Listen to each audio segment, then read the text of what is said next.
wanika Chichi tudeye bugerere tukwate mu Nze naingira sirina video kito 16 years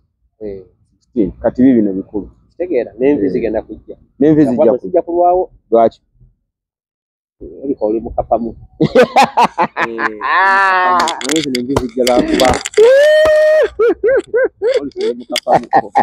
ojja kulwawo kufuna envi ale Conrad nyingi zalina Conrad odayinga nakulabye eggulo abadde ku state nga sajja kale envi zikalidde ali basekerera nze okitegeera Conrad enzikulidde ganda kogozaako banziza ntuba butubi n'endaka jange sikyejo enviza ntuba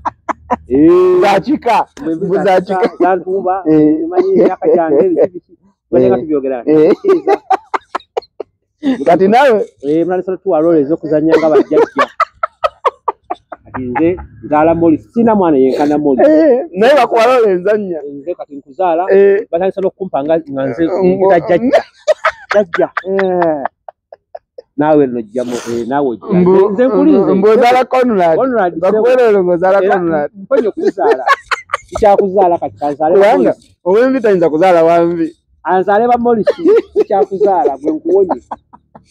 banzazaako bosa ne banzazaako gondi ani amisi ne banzazaabo mu mbazaala kati nzaala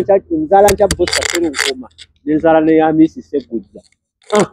ati naawe katulabe enkya Conrad ozaala mulisi ate ngera kola firimu eyo nga go tukasitinge toddamu kusalako toddamu kudayinga amma kwe kusala akawalaata akawalaata konna tubamanyi mutekeera nze ne sula mulimira sula mulima bamwita wabitanga bamwita wabitanga mutwe ebo jajja munnange sula mulimira tukunye jajja omulala ye Conrad nga Petero agenda nika kuzaala naye wange kyobe ogenda kuzaala abaana Allahu akbar bitu bino atakulaba yakola agalabera munanya tata mulangira jali Kristo lirudawa onolololo ogenda kuzaala Conrad bikomye rero bikomye teri wanvi kuzaala wanvi teri wanvi kuzaala wanvi Allahu akbar mukulu kona dipita Prince bigambo ya Prince sibyange I love this job. I love this industry. I love this industry. Ntandikanza nyanga student. Yes.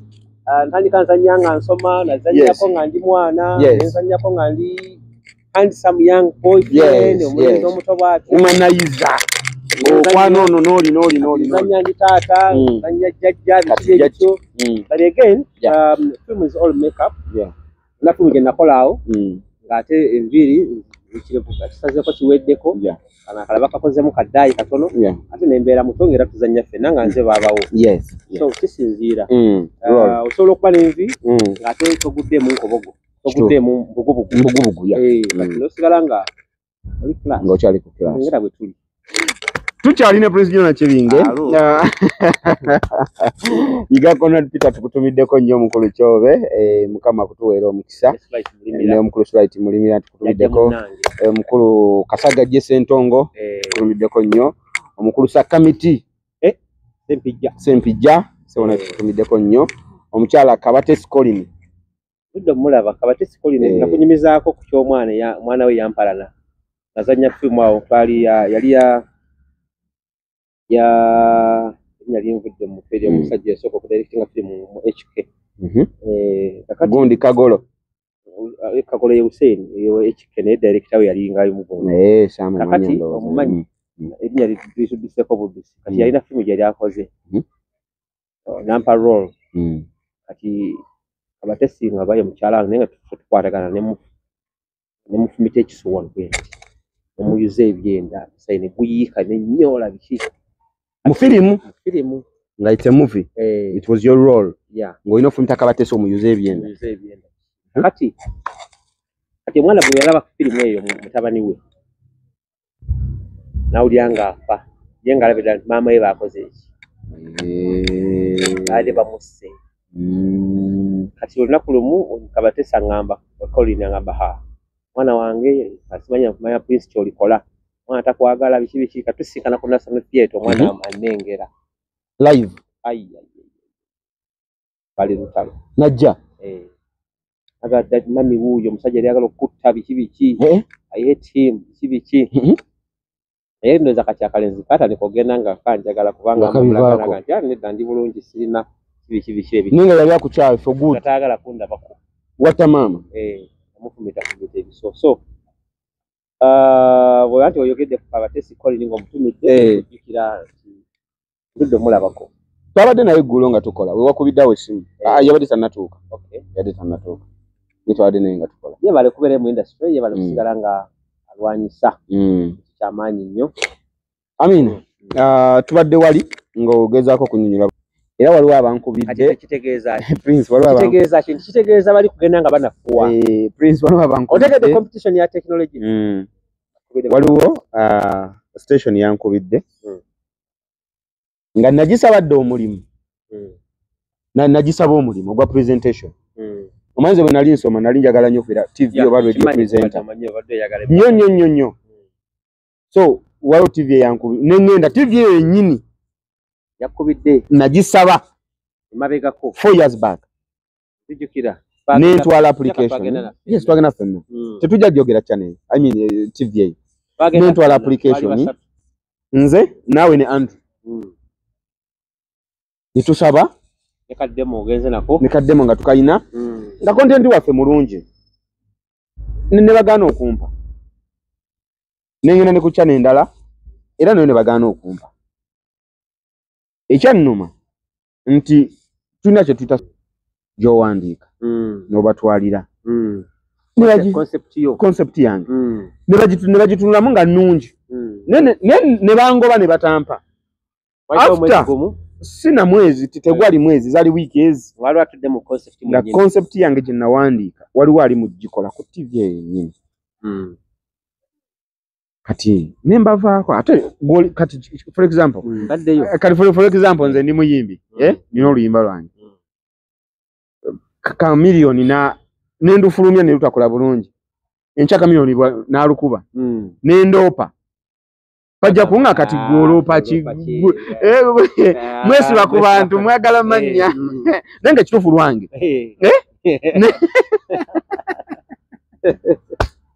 niyo okuba nti erinnya ttono okitegedde nti oli munene wayimba ki oyimba biki so kati bwe yatwala content oyo saakayana of course tutolina wootandikira nemulekera kati program kweri etambula ku mpewo zaabwe kweri kati ndowooza baali babyerabira nti nawandika concept eyo kati baalabye bino byenkola zakukulaga nti TV nazo zisanze obuzibu nga naffe bwe tubusanze all the creative industry speed advancement kwekulira edda ng'okwata n'okola sketch ng'onokusiga ekifaananyi oba kitegera bulungi bana baana bakola graphics biti nefaanako ngeri alinaku zino tula ku computer dakiika 2 n'okola ki nomala artificial intelligence kyatukola kizibu nnyo oba kitegera bulungi kati ebintu bingi ebizze bikosa omulimu guno so twetaaga tutuule as all the creative oyogede ku AI twongere okuyiiya oyogede ku AI bakuba maniwo ebiseera ebyo Lioni wiki ewedde bamaniwo onnana n'akola ensobi mpitirivu namukuba goolo 2 naye nga zonna za nsobi ezirabikira ddala kati ne baleeta interview nga coach wa maniwo ayogera naye ng'agamba mbu mu kusooka twafuna Andre Onana sawa zino tulina Andre Banana naye nga bwetunuulira emimwa yakyogedde nga bwetunuulira bweti emimwa ng'olaba yakyogedde naye nga ebyaddala si yakyogedde AI ng'etaddewo banana tuli mu kusomozebwa kunene nnyo baaleeta omulambo gwa lediyo nga gugamba waliwo omuyimbi kijja mwogera linnya nti wanzitira ki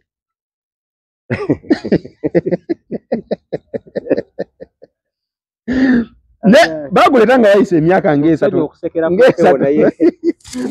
ng'ayise emyaka ng'esatu nga lediyo yafa nenga yebase bwati nenga agamba omuyimbi dala kike nakola kati oyo omukazi yakunzitisa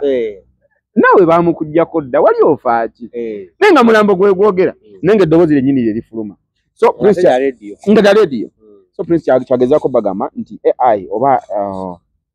artificial intelligence advancements ziri mu technology nyingi nnyo tudusa misinde miyitirivu nnyo abamu kyebatamanyako nti waliwo films bakola ku green screen zirudde nga zokala abazungu bazikola eziri on set nga nazo gye ziri more expensive naye kati yo omuzungu abeerawo n'agamba nti okay we need to do Ugandan story nga bagikola okiraba Wakanda bakola Ugandan story Kenyan story bagatta Uganda story ya Congo ne Uganda ne bakola Wakanda oba kitegeera bulungi ne bajja advancing naye nga our original story ne bagikolamu ebintu ebyenjawulo so bafuna story yawa ne yakibuuka yakiwanuka basoma mu Samba gwe bayita Kiwanuka ne bakola story yaki ne bakola so ye Kiwanuka oba kitegeera bulungi yes andi kati bw'omuzungu story zamuggwako kati ezo nazona filime ziri mu kategori eyo bajjawo ne bafuna story bajja nakola Kiwanuka bajja bakole ne kibuuka omumba naye bazikoze era we bali stories bazikoze zonna ziri mu Wakanda n'ezo zonna zibakola mulimu Kiwanuka mulimu Kibuuka n'efaana konge Prince Joe gwe naye olunaku olwaliro bampita Morris Jordan's Kawesa channel koli bagita Morris Jordan's Cape Media. Thank you so much guys for subscribing and doing each and everything. Tuwagidwa banafe aba mama interior kugamba bayina bed covers bayina blankets bayina toilet racks bayina ebyo mu kisenge byonna bali ku Arua Park ogenda okubasanga tenga tuwagidwa ba Morris Fashions bakugamba nabo bayina engato nungi nnyo nolekyo beera nga ate ogendayo obawagire tuwagidwa ba Aromatic Entertainment ngayo bakugamba nti no bazanyi babina Uganda nzisange ku Trust Films tuli wobosanga ne LM Movies atengerwa tuwagidwa banafe abamatendo restaurant bali wali ku Salama Road yesero nabo matendo restaurant tuli nabo matendo restaurant bagamba ekyencha wobo kijja n'ekyokulya n'ekyokunywa wobo kijja ekyemisana ekyeggulo wona webiri atenga bakola ne delivery atengerwa tuwagidwa banafe aba smart stove bakugamba nti bo okozesa nusu 10 lwokka nobeera nga osobola okufumba ekyencha ekyemisana n'ekyeggulo nusu 10 stove eyo ekola etya bakugamba nti gwe bw'ogula stove yaabwe ekozesa used oil kati gweoyiwamu ka used oil ka nusu 10 lwokka n'okuma akabiriiti n'eyaka n'ofumba kati okimanyi nti abantu abatulaba bagamba tunyumyamu ebiboozi ku nsonga eyo manyi nti Uganda okimanyi naawe omuntu amala kulabako mulagire okisangibwa bamanyi kiboozi kati smart stove enamba esimu ngenda giteekawo awo naye nga ojja basanga kyengera gwe abadde akozesa gas silinda nga waliwo factory yaŋŋamba nti ekozesa gas wa milioni 2.5 omwezi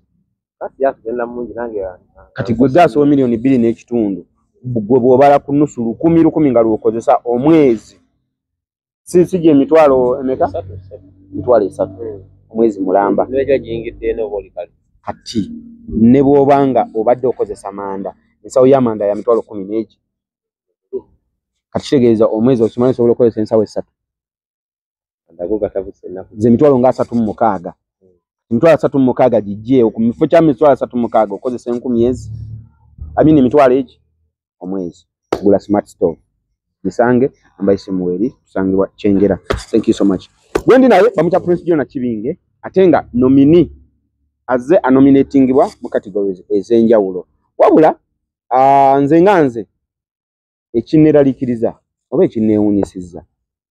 nti Prince ebbanga lyemaze nga bamunominatinga mu categories ezenjawulo nnyinza okuyasimulangako nga wanisa award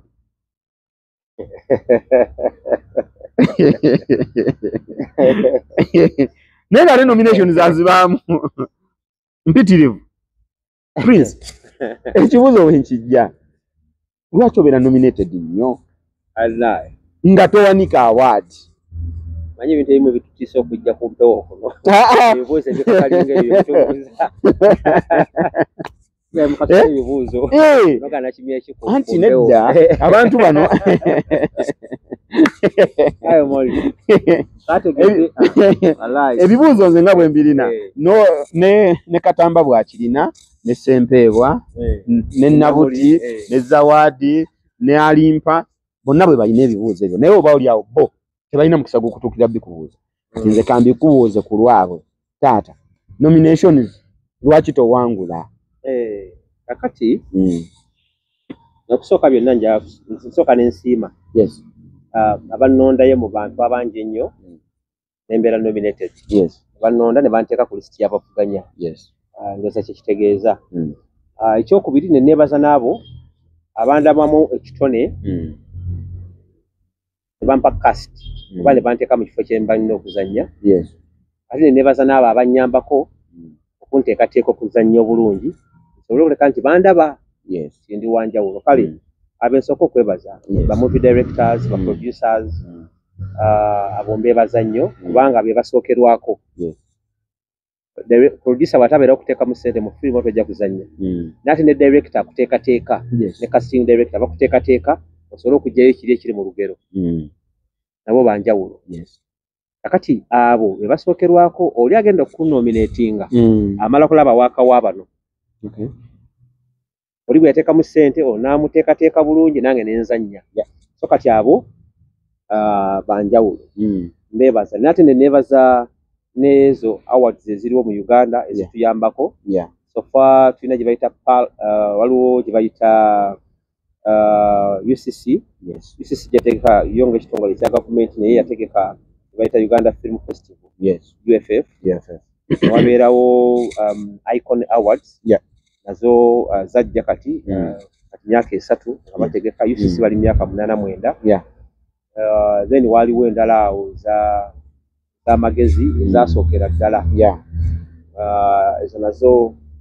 weeziri zaanafuwamu naye weeziri era nazo ezo nawanikako ku awadi naye saagifuna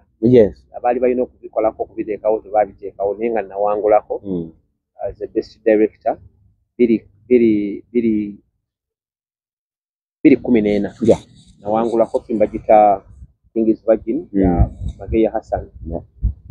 bannaffe abo abategeka awards ezo nenkola ki nempangula okuva olwo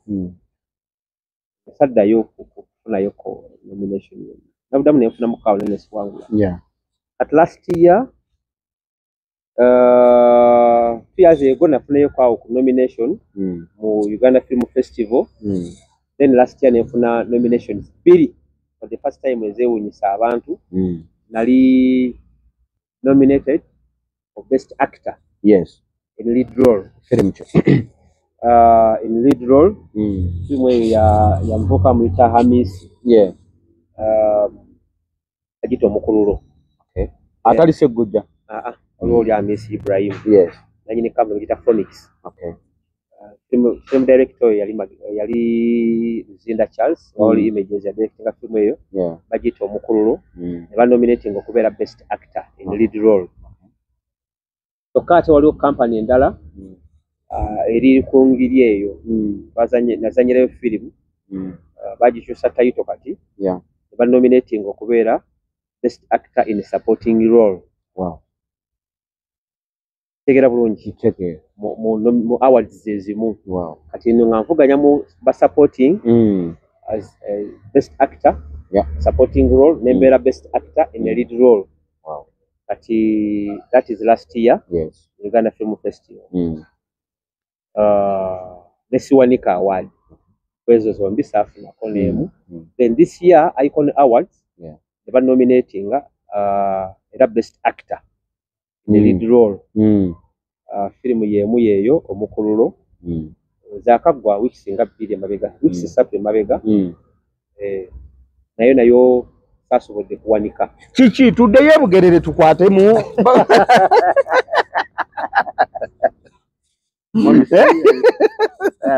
tugende ebugerere Jaja salonga akali bakenda today tuzikube ngalabe kwanga wadi to were nominated but we do not win. So this year all couple bagita wings nyini yo mitala omanyo mu Nigeria chaga bagamba agamba what be problem muchifuto what is the problem what be problem now you zakati what be problem yeah so this year nabadde land yao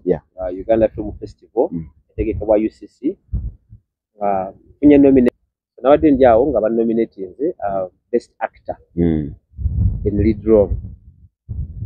So kati tulinze mwezi mwebiri masao nabo bayonna awandika kuno ogambye tujagenda Masaka sebo wakiri ngenda kutwala Masaka wajja kabwa ebyo kabwa waliyo jajja kabwa naye tugamba mutuula ku mukira gwa kapa bamujajja kabwa mutuula ku mukira gwa kapa omanyi nga ate kabwa ninga mutuula ku mukira gwa kapa byonna bisolo ate nga kabwa nango ate nga kabwa nango ate ngengo igwegwa mu kategori ya kapa baguli ati jajja kabwa aleta omuziku liri eddiba lye natuulako luli tugenda dituuzaako omuziku luna awadi bwe tutagireeta kozi twatula ku lyanswaswa luno waakiri tunaatula ku ddiba ly'ensiri luno waakiri tunaatula ku lyansiri n'ensiri eyina eddiba buli kintu Katonda kye yatonda kirina olububi osobola kitegeeza erina lububi terina ddiba ekyokungulu kyokka libeera eddiba anti ŋŋamba okuliryeebulako osobola oddiryeebulako bwoti naawe omuntu olaba olina anti lino ddiba lino lisobola ovaako nga lwandibadde lususu ate olususu n'eddiba obyawula ddi eddiba osobola oddiryeebulako bwoti noolaba nti olususu n'eddiba obyawula ddi ati eddiba n'olususu byanjawulo erina olususu ensiri ensiri erina lususu naawe olina lususu nina ddiba olina ddiba ate ng'omusezi bagamba omusezi asobola okujjako bakukanga nedda omuntu aba na lususu taba na ddiba ddiba lya kisolo ekintu kyosobola okusimbulako n'okiteekaawo n'okiraba togamba olususu gundi eno tusaddango omuntu alina lususu ekisolo kirina ebyoya kungulu ng'osobola okujjako bwoti eddiba kigeza kati uno omutwe gwe gulina eddiba osobola okuba n'eddiba naye wano tewali ddiba ate bagamba omuntu agudde ku accident n'avaako amaliba gonna kolasi n'amuyuza amaliba anti kati iyo njogera nga bw'omanyi Oluganda lugagga ate n'abamu baba tebakimanyi ddiba lisobola n'oddyanika ne likala ddiba ly'enswaswa ddiba ly'embuzi ddiba ly'engo ddiba ly'ente ddiba ly'omuntu teririiyo abantu okuyiga kukyaliyo kunene nnyo sempagamba olina bulijjo olina lususu tolina ddiba alina ddiba takangakanga abadde akangakanga agamba nja kukusalako eddiba ajja kusalako ennyama sempagamba bulijjo olimba agambye nga nja kusalako ennyama oba ennyama yo girina yiino n'olususu olibise ku nnyama kiddiba tugenda kuwangula waadi ekisolo wakirengera ekisolo kibayita embizi tekirina ddiba empunu tekirina lususu empunu mbizi empunu simanyi bakyaluganda olina ki embizi terina ddiba kuyiga tekuggwayo ate akamyu kalina eddiba ate nga akamyu ke katono ku mbizi negundi erina eddiba nekyo emmese osobola ogiba emmese erina eddiba ekintu kyonna kyosobola okubaaga n'okikola bwoti n'okiggyako ekyokungulu n'okiteeka wali emmese erina eddiba oba nti bwevunda evunda ebyomunda lino eddiba lisigalawo naye olimala ne livunda kubanga mu bunafu bwalyo so mwaka guno nominated nabwogambye ojja kusala amagezi gonna njala kwebaza producer wa firimu eyo ne badirector baayo n'abagikola firimu ezisinga ziyita mu Zenji Studios ziyita mu studios ez'enjawulo okusinziira ku ani akoze so kati it is an opportunity kubanga bakunominating omulimu guno gumazeemu ekiseera kiwanvu ate nga sasula kwagwo kutono nnyo ate nga obuvunaanyizibwa tulina bungi ate twongera kukula buli bukya bwe nali mu 2024 si bwendi kati bwe nali mu 2010 si bwendi kati ate yo nalina tuze tukola firimu bantu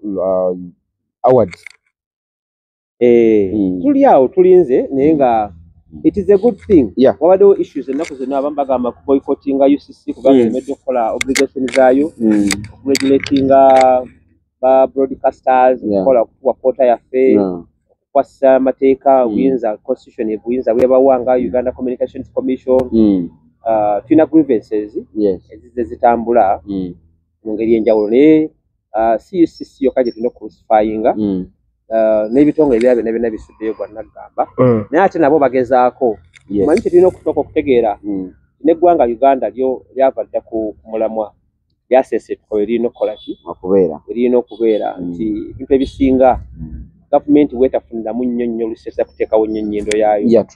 kati oyinza okunenya ennyo UCC oyinza okunenya nnyo okunenya nnyo Uganda Media Council oyinza okunenya URSB Uganda Registration Services Bureau oba ebitongole ebirala byonna obinenya naye nga birina constraints zaabyo ne grievances zaabyo so ndowooza tulina kwongera kwenyweza na kukwata kukola kye tulina kukola naffe tugezezaako okukola omulimu gwaffe nga filmmakers but still we are somehow disunited. We are not united.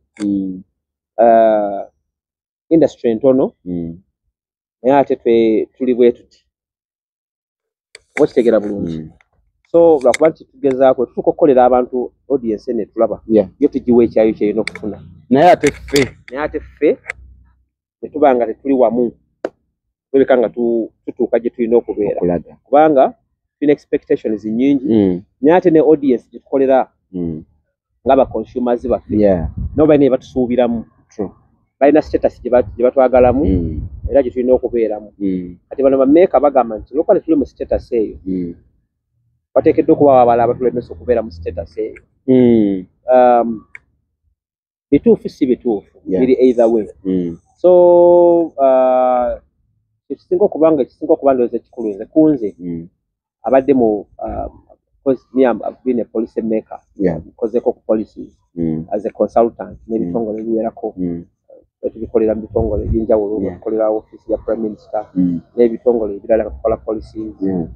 kati as a policy maker and as a strategist twetaaga kutuula wansi ku drawing table ku board tugambe nti twatandikirawo okusesetuka as filmmakers as creatives demu tutereere kubanga bwesanga nga bw'otunula eri bw'oti ng'osonga eri engalo zino endala ssatu zitunudde mu nze ojja kugamba nti UCC enampa kino fine olina okukisaba kubanga obligation yayo ino gyetuukiriza naye ate naawe olina otuukiriza eyiyo then n'ekyokubiri waliwo ebitongole ebirala kati nga UFMI Uganda Federation of Movie Industry it is a collective management organization Uganda collecting royalties zaffe baba same oje tulina bo bakoze ogwabwe nga bw'oyomba n'oli neno oyombye naye oli bwe mubanja kyalina okukola nono kimubanjiza oba obanja omu oba ntunuulira bulungi nti ebitongole byonna tulina okuba nga tubitunuuliza amaaso naye nga tukola dialogue otegeera ensonga eyo kubanga ekisinga okukulembera mu bintu byonna is dialogue so kati kyenandisabye nti kwe kwongera okuteekawo avenues ne platforms ezikuŋŋaanya ba creatives all the stakeholders to come on board okutandika okukola ki kunegotiating olabika nga tutuuka kufeera kye twetaaga however bannaffe babadde bateekawo platforms ezo zibeerawo even UCC yali zitaddewoko on many occasions naye n'abantu abagendayo okunegotiating on behalf of the creatives the creators as an industry the film industry nabo babeera ne selfish interest nene nnyo oba kitegeera bulungi nti bava mu ffe bafuuka nze it is also a problem ladies and gentlemen nti from being an item to an individual exactly so kakati complaining fine we need to complain it is our right we also need to demand for our rights n'okusaba ebintu ebirina tuweebwa abo abalina okubituwa naye ate naffe nga batutunuulira nti batuwa platform abo abagendayo bwe bakomawo balina kye baleeta nga kyaffenna ogenda oba baleeta kyabwe ontegera bulungi kati wesanga nga abantu abasinga bazze bali abala bazinze mikono abala bakutte ku matama bali kubanga bulofuna bali representatives but delegate they're supposed to represent you effectively oba kitegera munje kintu ekyo Morris Jordan kakati tulina obuzibu obwo mu industry oba kitegera munje tulina ebitusomooza bingi market yafa ya industry yaffe nga bwe tuba tujoogerako awo sigigenze nnyo mu binene kubanga audience nzo kwate byagala nnyo kutegeera essaawa zino abantu abasinga ati bagulaagula ku firimu zaffe ba DSTV ndako channels biri Palmagiki Prime bikine bifaanako ng'ebyo Swahili channels bikinga bagulaagula ku waaka nina bagenda nga bamusala bagenda nga bamukakkanya ate kyali agula mirimu gyaffe kyobalaba nti all the filmmakers baresortinze to YouTube channels omuntu akola waaka wa YouTube which is ate nga nayo it is one source kubanga industry yaffe erina kubanga olina sources zonna olina ku YouTube olina ku TV olina ku library computers ne mu cinema okola ki oteekayo yengeri yokka gy'osobola okuŋŋaanyamu ssente kuba mulimu guno wabagagga very very expensive produce a movie is really tiresome and very expensive so that is my take on that bemanganze nandibadde nsaba ebitongole byonna namwe muteekeewo platform eyo let's dialogue ino ekyokugenda mu kooti kubanga twagendako dda mu kooti twaloopako nze ne bannange besagala kwatuukiriza wano kosi bwe bali bamita Serunjogi bamita Bwanika n'abalala twatwalako Uganda Registration Services Bureau URSP ne Uganda Film Uganda Federation of Movie Industry FMI ebitongole ebyo byombi twabitwala mu kooti tumala emyaka egi nga tuwere ennemba nabo bonna kubavunaana nti URSB ye regulator alina okusupervisinga BFMI